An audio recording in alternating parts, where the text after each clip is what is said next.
Second assessment test হচ্ছে, তো সেটা আমি সিলেবাস গতকালকে তোমাদের পাঠিয়েছি, আশা করি তোমরা পেয়েও গেছো। তা সেখানে আমাদের পড়ানোর দুটি বিষয় টেক্সট বই থেকে, সেটা হচ্ছে ছেলেবেলার দিনগুলি পূর্ণলতা চক্রবর্তী এবং প্রেমেন্দ্র মিত্রের মালগাড়ি।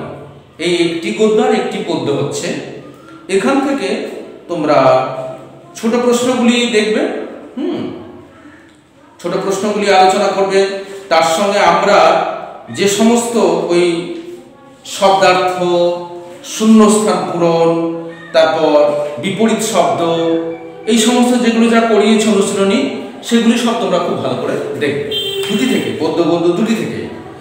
আর তাছাড়া আমাদের ব্যাকরণের একটি বিষয় রেখেছি, সেটা হচ্ছে তোমাদের কারক, বিভক্তি ও অনুসর্গ। এখন তোমাদের বইয়ে এই সংজ্ঞা আছে, হ্যাঁ, বইয়ের 41 পাতায় তোমাদের সংজ্ঞা আছে। তা সেখানে যে সংজ্ঞাটা আছে, যে বাক্যের ক্রিয়ার সঙ্গে বিশেষ্য সর্বনাম পদের যে সম্বন্ধ থাকে তাকে কারক। আমরা কতকটা সেই সংজ্ঞাটা নিয়েছি। তো এই রিলেশনটাকে বলা হচ্ছে কারক। এখন সেটার জন্য স্পষ্ট করে আমি যে সংজ্ঞাটা তোমাদের বোর্ডে লিখিয়েছি, সেটা কিন্তু তোমরা আরো ভালোভাবে পড়বে এবং এটা মুখস্থ করলে তোমাদের আরো ক্লিয়ার কনসেপশন, একদম পরিচ্ছন্ন ধারণা তোমরা পাবে কারক সম্পর্কে। প্রথমেই আমরা লিখেছি সংজ্ঞা, মানে কারক বলতে কি বুঝি, সেই বিষয়টা না জানলে তো কারক নির্ণয় করা তোমাদের পক্ষে সম্ভব হবে না।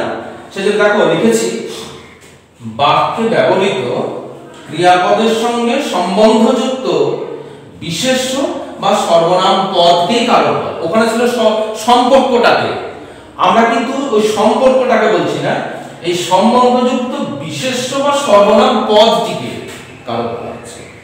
এখন এই কারক আলোচনা করতে গিয়ে তোমাদের আমরা বলছি যে কারক আমরা কর্তৃকারক, কর্মকারক, করণকারক, নিমিত্তকারক, অপাদানকারক এবং অধিকরণ কারক, এইরকম কারকগুলি তোমাদের 6টি রয়েছে। আর তাছাড়া দুটি অকারক পদও আছে, একটা হচ্ছে সম্বন্ধ পদ আর একটা হচ্ছে সম্বোধন পদ। তা এই দুটি অকারক এবং 6টি কারক, এগুলি তোমরা ভালোভাবে পড়বে। এখন এবার আমরা আলোচনা করি যে বাক্যে ব্যবহৃত ক্রিয়াপদের সঙ্গে সম্বন্ধযুক্ত বিশেষ্য বা সর্বনাম পদকে যে কারক বলা হচ্ছে। তাই একটা উদাহরণ দিলে তোমাদের কাছে ব্যাপারটা আরো স্পষ্ট হয়ে যায়। তোমরা সংজ্ঞাটা লিখে নেবে, তারপর আমি এটা লিখছি। ধরো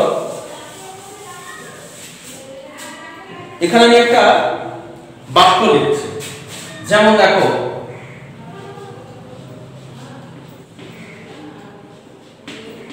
হর্ষবর্ধন প্রয়াগে স্বহস্তে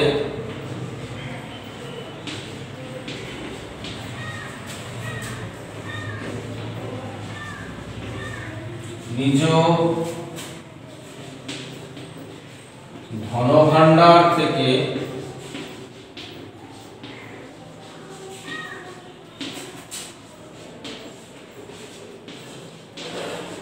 ধনরত্ন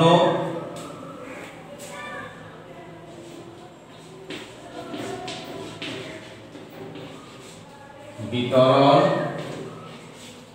করতে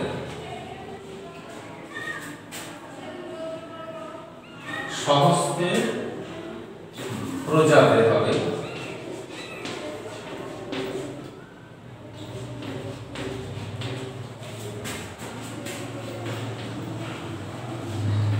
তার বাক্যটা কি লিখেছি, যে হর্ষবর্ধন প্রয়াগে স্বহস্তে প্রজাদের নিজ ধনভাণ্ডার থেকে ধনরত্ন বিতরণ করতে।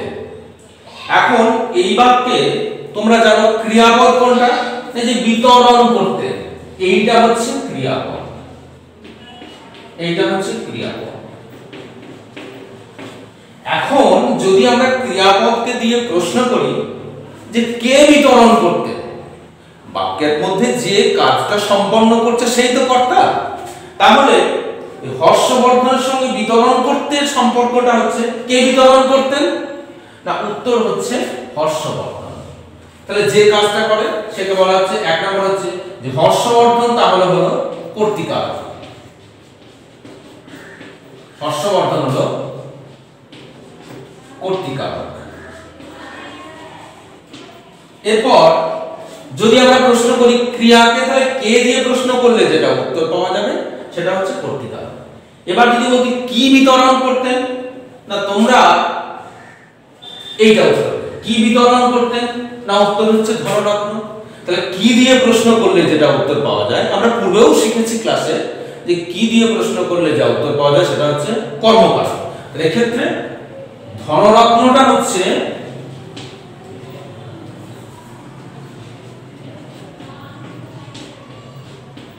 কর্মকারক।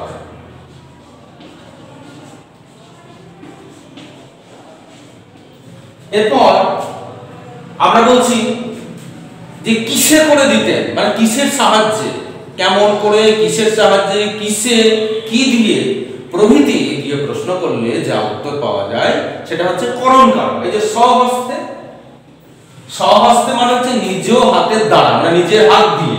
তাহলে এখানে আমরা বলতে যে স্বহস্তে, স্বহস্তে হলো করণকারক, করণকারক। এরপর আমাদের প্রশ্ন আসছে যে কাদের দিতেন, ঠিক আছে, লাইনটা বুঝছি।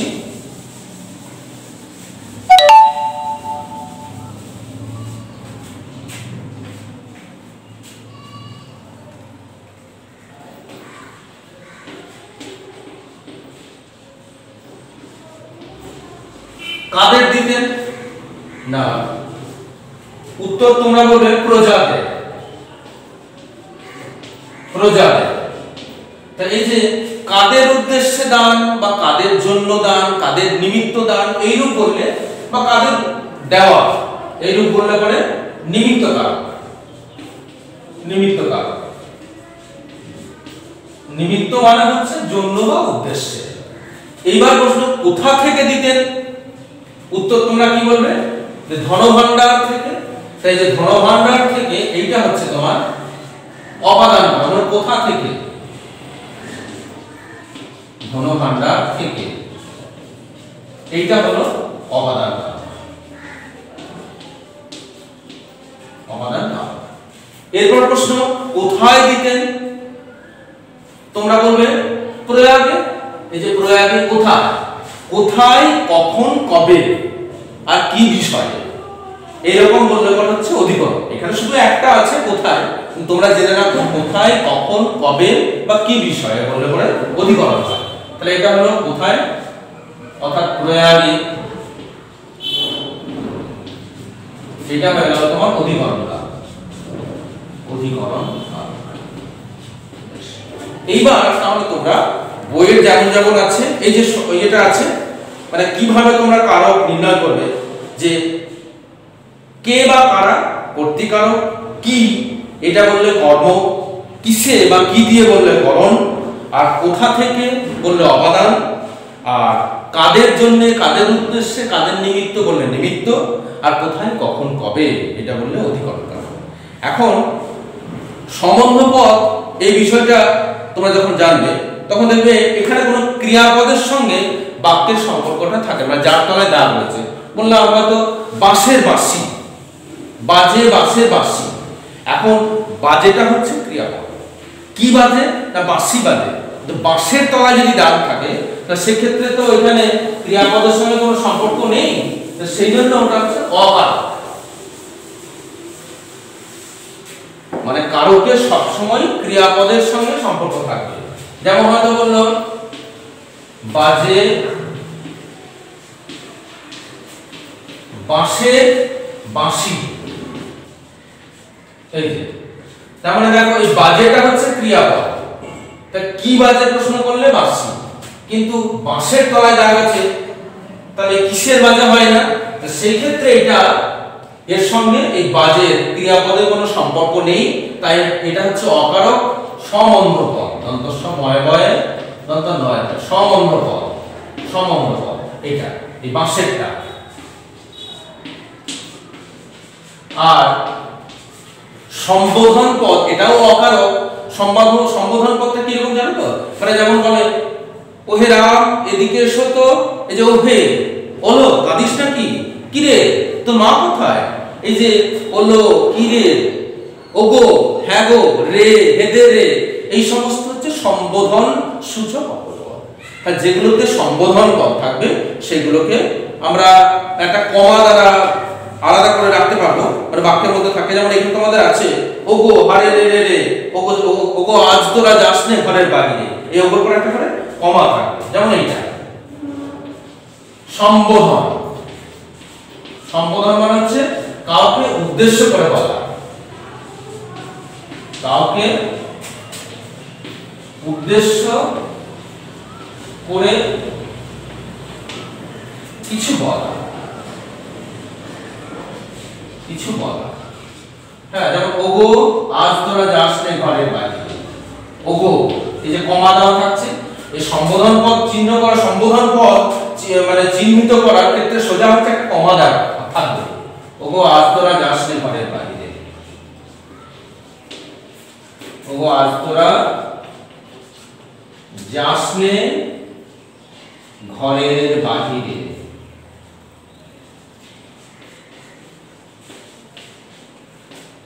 এখানে দেখো যাসনেটা ক্রিয়াপদ, এর সঙ্গে ওগোর কোনো সম্পর্ক নেই, এটা সম্বোধন করে বলছে, ডেকে বলছে, তাই এটা হচ্ছে সম্বোধন পদ।